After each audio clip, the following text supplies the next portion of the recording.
Сайн байцгаана уу? Холон байна. За тэгээ миний YouTube channel болох Sassy TV дахин тавтамаар л.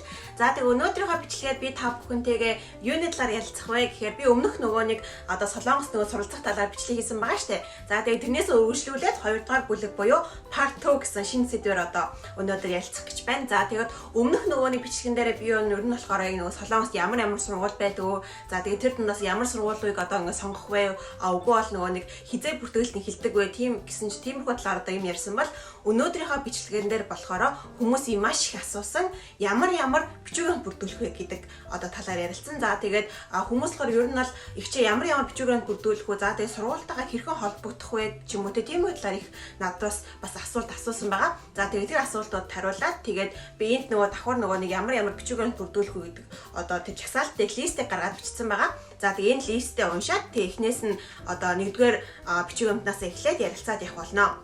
За тэгээд энэ бичвэрнтэг одоо ярилцахаас өмнө миний нэг хэлхийг хүсэж байгаа зүйл нь болохоор миний өнөөдөр одоо энэ хэлэх бичвэрнтүүд нь бол ер нь бас Солонгосын сургуулиудад бүх сургуулиудад нь ямар ч сургууль бүртгүүлсэн шаардлагатай одоо 100% шаардлагатай required documents-ууд нь байгаа шүү. За тэгээд энэ дээр нэмээд одоо чиний ямар сургуульд бүртгүүлэхийг хүсэж байгаа. За тэгээ бас ямар major буюу ямар ангид одоо бүртгүүлэхийг хүсэж байгаагаас шалтгаалаад бас тухайн сургуулиас нэмэлт одоо документ нэмэлт бичвэрнт ч юм уу эсвэл арай өөр бичвэрнтүүдийг бас шаардаж болох байх шүү гэдгийг бас санаарай гэж хүсмээр байна. За тэгээ одоо хамгийн эхний шаардлагатай материалаас эхлээд тэгээ ярилцаа явцгаая.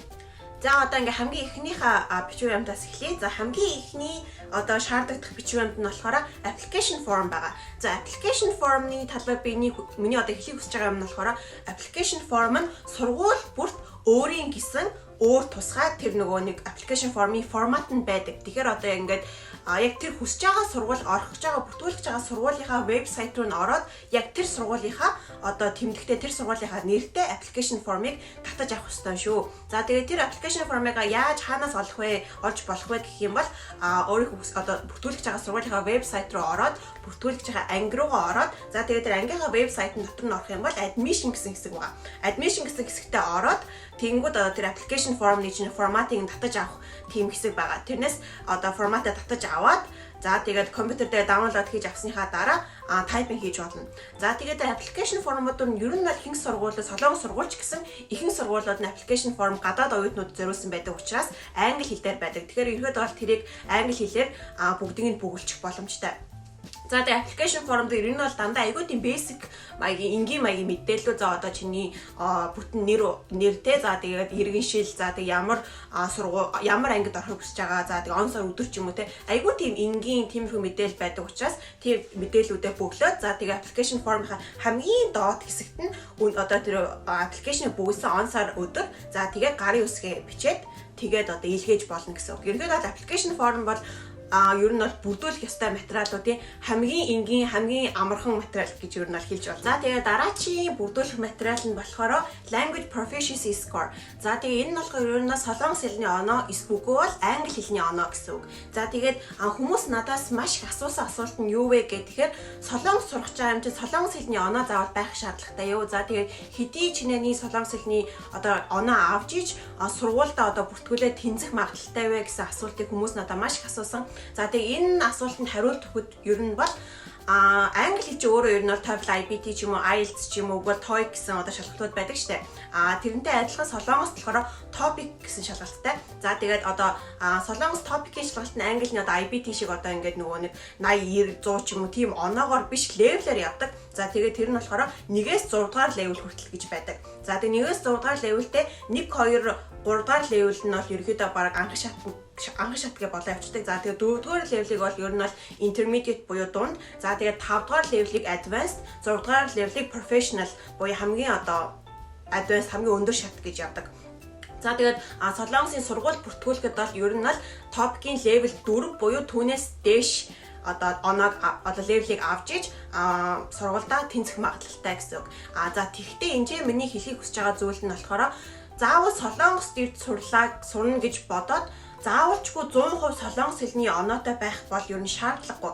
Тэр нь яаж байгаа вэ гэхээр тэр нь одоо таны үгүй бол чиний одоо одоо сурах байгаа сургууль үгүй бол сонгосон ангинаас шалтгаална. Яагаад тэгэхээр ямар зарим нэгэн сургууль, зарим нэгэн ангиудад 100% хичээлүүд нь бүх хичээлүүд нь англиар заагддаг тийм ангиуд бас зөндөө байдаг. Тийм ангид орох гэж байгаа бол заавалчгүй солонгос хэлний одоо оноотой байх шаардлагагүй. Харин энэ чинь ирснийхаа дараа бол юу хүслээрээ солонгос хэлээ бол сурч болно шүү дээ. За тэгээд миний бас одоо ингээд recommend хийх хүсэж байгаа зүйл нь болохоор ямар ч одоо чинь дөнгөж саяас одоо онлайн application form байгаа тий. Онлайн application form иймэрхүү одоо материалуудыг ер нь бол хэдхэн минутын дотор суугаад бичээл болоо тий. Харин ийм нөгөө хэлний оноо гэдэг чинь өөрөө тэр материалыг бүрдүүлэх гэж маш их жоохон цаг одоо шаарддаг. Одоо жишээ нь би одоо өөрөө болгоод юунд Монголд одоо тэр нөгөө топикийн шалгалт өгч үзсэн. Тэнгүү чинь эхлээд шалгалтандаа одоо бүртгүүлэн. За тэгээд шалгалтаа өөх өдөр хүртлээр тэр чинь шалгалтандаа бэлдэн. За тэгээд шалгалтаа өглөө. Тэгээд оноогоо ахиа хүлээн. За оноогоо хүлээснийхаа дараа оноо нь гарч ирэх сертификат авна гэд тэр чинь бараг ингээд айгүй олон хоногийн тийм ажил болчихж байгаа байхгүй. Тийм учраас ер нь бол бусад материалаас хамгийн түрүүнд бусад материалаа бүрдүүлж эхлэхээс өмнө хамгийн түрүүнд хэлний оноогоо аваад одоо тэр сертификат аваад бэлдсэн байвал ер нь бол цаг айгүй тийм хэмнэх магадaltaй учраас хэлний оноогоо хамгийн түрүүнд аваарай гэж бас recommend одоо advice хиймээр байна. За тэгээ дараагийн бүртгүүлэх материал нь болохоор personal statement за тэгээ study plan гэсэн хоёр шиг хэсэг ямар ч сургууль бүртгүүлсэн бай энэ хоёр хэсэг бол заавал бичиж өгөх шаардлагатай байдаг. За тэгээ энэ хэсэг дээр болохоор ер нь бол энэ хоёр хэсгийн хоорондоо юугаар ялгаатай за тэгээ юу бичих вэ гэдэг нь болохоор ер нь бол personal statement-ыг ер нь бол өөрийнхөө self introduction буюу өөрийгөө танилцуулж байгаа тийм эсэ гэж ойлгож болно. Би гэдэг хүн чинь энэ танай сургуульд одоо орох ийм чадвартай хүн гэдгээ ер нь бол өөрийгөө жоохон тэгээ багтсан тийм хүн маягаар ер нь бол эсэгээ бичиж өгнө гэсэн үг. За тэгэхээр урд нь одоо ямар одоо тэмцээнд оролцож исэн ч юм уу те тэмцээнд оролцсон медаль авч исэн үгүй бол ийш тийшээ одоо гадаад руу явж амьдарч исэн ч юм уу сурч исэн ч юм уу иймэрхүү юмнууд ер нь бүгднийг багтаага бичсэн байхад бол ер нь зүгээр. За тэгээд одоо ямар нэгэн тэмцээнд орж исэн медаль авч исэн үгүй бол одоо өөрийн чинь чадвартай тийм өөрийн тийм авьяастай юм чинь одоо чиний одоо бүртгүүлэх гэж байгаа тэр ангитай чинь жоохон холбоотой байвал бас айгүй зүгээр гэж бодож исэн. За жишээ нь би одоо юу бичсэн бэ гэхээр би одоо өөрөө олон улсын харилцаа гэдэг ангид бүртгүүлсэн учраас одоо харилцааны талаар одоо авьяастай гэж бодонгууд одоо би 10 жилдээ одоо англи хэл дээр ярьдаг тийм одоо илтгэлийн тэмцээнд маш их ороод одоо 1-2 дугаар байранд орж исэн ч юм уугүй бол за тэгээд би бас нөгөө нэг багасаа одоо олон улсын харилцаа үгүй бол нийгэмд одоо маш их тийм нөгөө юунд сонирхолтой байсан учраас одоо тэр нөгөө нэг хүний эрхийн талаар ч юм уу хүний эрхийн талаар илтгэл тавьж ийсэн үгүй бол хүний эрхийн талаар тиймэрхүү конференц үгүй бол хуралд оролцож ийсэн ч юм уу тиймэрхүү юмнууд айгүй жоохон тийм тодорхойлж бичвэл айгүй зүгээр гэж бодож байна. За тэгээ хоёр дахь хэсэг нь болохоор study plan. За study plan дээр болохоор ер нь бол хүмүүс юу бичдэг вэ гэхээр за би танай сургуульд одоо очиод тэгээд энэ ангид одоо ормоор байна. Энэ мейжерт орж иж би одоо ийм сурмаар байна гэсэн тиймэрхүү юм бичдэг. Тэгээд энэн дээр би ер нь бол нэмж нэг тип хэлэхэд хүмүүс ер нь бол зүгээр яг бичихтэй за би танай энэ департамент чи ормоор байна гэд бичээл ерөнхийдөө бол болчдаг. Харин миний хувьд болохоор илүү жоохон детальчлаад бичсэн зүгээр гэж боддог. За тэгээд тэр нь юу гэж байгаа юм бэ гэхээр ер нь бол сургуулийнхаа вебсайт руу ороход бол чиний өөрийн чинь сонгосон анги дотор чинь ийм хичээлүүд үзэгдэнэ. 1-р семестртээ ийм ангиуд шаарддаг. Одоо ийм анги одоо хичээлд орох шаардлагатай. За тэгээ 2-р семестр чи ийм анги үзнэ гэдэг ингээ бүх юм тэр curriculum чинь байдаг. За тэр curriculum-аас харж агаад одоо энэ хичээлийг зүгээр би одоо энэ ангид ороод болоо биш. Энэ анги дотор чинь би энэ хичээлүүдийг үзнэ. Ийм одоо мэдлэг олж авах юм гэдгээ бүр детальчлаад бичсэн зүгээр. За чинь одоо яагаад одоо жишээлбэл би одоо олон улсын харилцааны дотроо одоо тэр curriculum дотор орсон чинь за олон улсын худалдааны хичээл гэж байгаа юм. За тэгээ солонгосын нийгмийн талаар хичээл байгаа юм, солонгосын түүхийн талаар хичээл байгаа юм. За тэнгүүтээ юуны олон улсын тэр research marketing иймэрхүү хичээлүүд байгаа юм. Тэнгүүтээ энэ хичээл бүрт за би худалдаа гэх юм бол за би өөрөөс Монгол хүн те. За тэгээ би солонгост ирээд сурж байгаа учраас солонгос Монголын хооронд худалдаа ихэд ямар дүрм журм шаарддаг.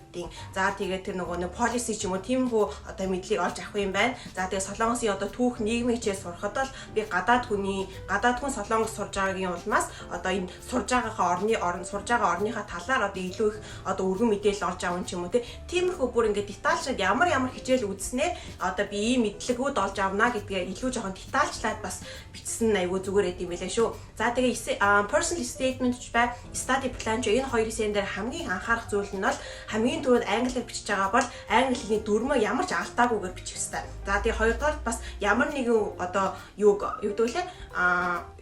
үсэг ч юм уу эсвэл ямар нэг үгийг алдаатай бичиж юусаа болохгүй.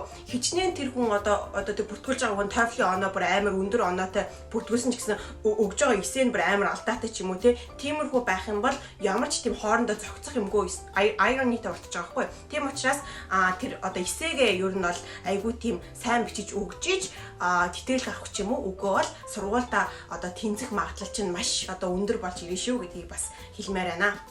За тэгээ дараачихаа нь болохоор бакалаврын диплом үгүй бол 10 жил буюу high school-ийн диплом байна. За тэгээ бакалаврт бүртгүүлэх гэж байгаа хүмүүс бол мэдээж 10 жилийнхаа одоо дүнгийн хуудсыг тэгээ мастрын зэрэг бүртгүүлэх гэж байгаа хүмүүс бол бакалаврынхаа диплом тэгээ тэрэн дээр нэмээд бакалаврынхаа дүнгийн хуудсыг давхар одоо бүртгүүлээд өгөх шаардлагатай байгаа. За тэгээд Монголд одоо high school-ээ ч юм уу эсвэл 10 жилээ төгсөөд үгүй бол Монголд бакалавр авсан хүмүүс бол тэр монгол хэл дээр байгаа дипломаа англи хэл рүү орчуулад англи руу орчуулсныхаа дараа натруужуулсан бичиг баримтаа апостил хийх шаардлагатай. За тэгээ апостил нь юу вэ гэхээр ер нь л Монголд байдаг тэр гадаад хэргийн яам гэж байдаг шүү дээ. Гадаад хэргийн яамн дээр очиод гадаад хэргийн яамнаас тамга дарж иж тэр нь апостил болох шаардлагатай.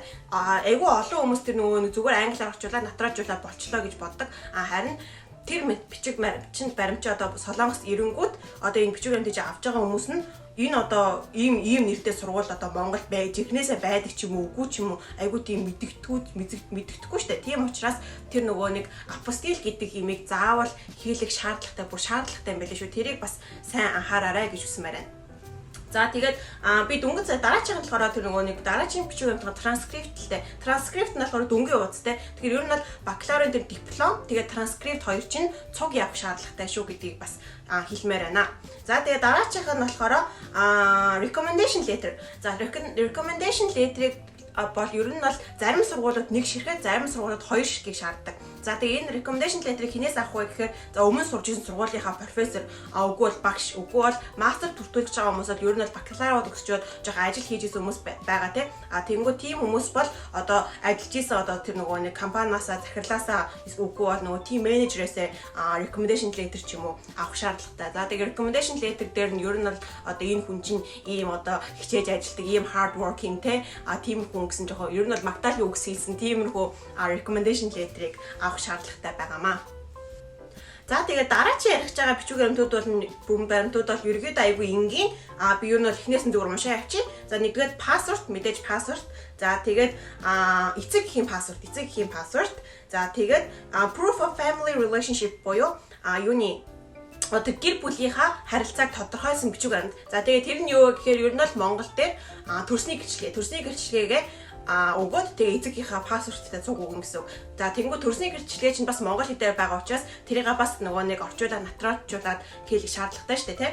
За тэгээд password size photos буюу пассвортны хэмжээтэй зургууд. За тэгээ зарим сургууль 2 ширхгийг, зарим сургууль 3 ширхгийг нэтэргээд шаарддаг. Тэрийг сургуулаасаа хараад тэр юугаар тоогоор нөгчнө. За тэнгуүтэй application fee хамгийн сүүлд application fee байгаа. За энэ application fee-ний талаар би бас нөгөө өмнөх тэр нөгөө бичлэгэн дээрээ бас жоохон ярьсан. Ерөнхийдөө бас сургууль бүрт application fee буюу тэр нөгөө бүртгүүлэх төлбөр нь өөрөөр байдаг боловч ерөнхийдөө бол ер нь бол 80-аас 100 долларын хооронд байдгийн. За тэгэнгүүт чинь тэр одоо юу гэдүүлээ ер нь төлбөрөө бол тэр application fee буюу тэр бүртгүүлэх төлбөрөө сургуульд өгөх мөнгөө тэгээ бас тэр нөгөө бичиг баримтаа сургууль руугаа явуулах тэр одоо байдаг DHL ч юм уу Монгол шуудангийн мөнгөө бас давхар бодно гэсэн үг шүү. За тэгээ application fee-га яаж төлөх вэ гэхээр ер нь сургуулийнхаа вебсайтын дотор руу оронгууд тэр сургууль руу төлөх тэр сургуулийн данс нь за тэгээ нэртэйгээ бүх юм байж байгаа. Тэнгүү тийшээ очиод одоо банк руу очиод тэр мэдээлэл өгөөд төлчих болно гэсэн үг. За тэгээ ерөнхийдөө бол энэ хүртэл ингээ бүгдээрээ ямар ч сургууль бүртгүүлсэн, ямар одоо бичиг баримтыг бүрдүүлэх шаардлагатай вэ гэдэг одоо required documents-ийн талаар ерөнхийдөө бол ярьлаа. За тэгээ миний бас нөгөө нэг бичлэгийнхаа ихэнх хэсэгт хэлсэн шиг ямар сургууль бүртгүүлэх гэж байгаа. За тэгээ бас ямар ангид бүртгүүлэх гэж байгаас шалтгаалаад энэ одоо миний дөнгөж сая ярьсан documents буюу бичиг баримтууд жоохон өөрчлөгдөх магадaltaй. За тэгээ бас нэмэлт бичиг баримтуудыг бас сургуулиас нь шаардах магадaltaй шүү гэдгийг бас анхаараарай. За тэгээ дараагийн хэсэг рүү оръё. Дараагийн хэсэг нь юу вэ гэхээр тэтгэлгийн талаар бас хүмүүс маш их асуудаг. За тэгээ тэтгэлэг нь яадаг вэ гэхээр бас юуны талаар хүмүүс бас надаас юуны юу гэдэг вэ?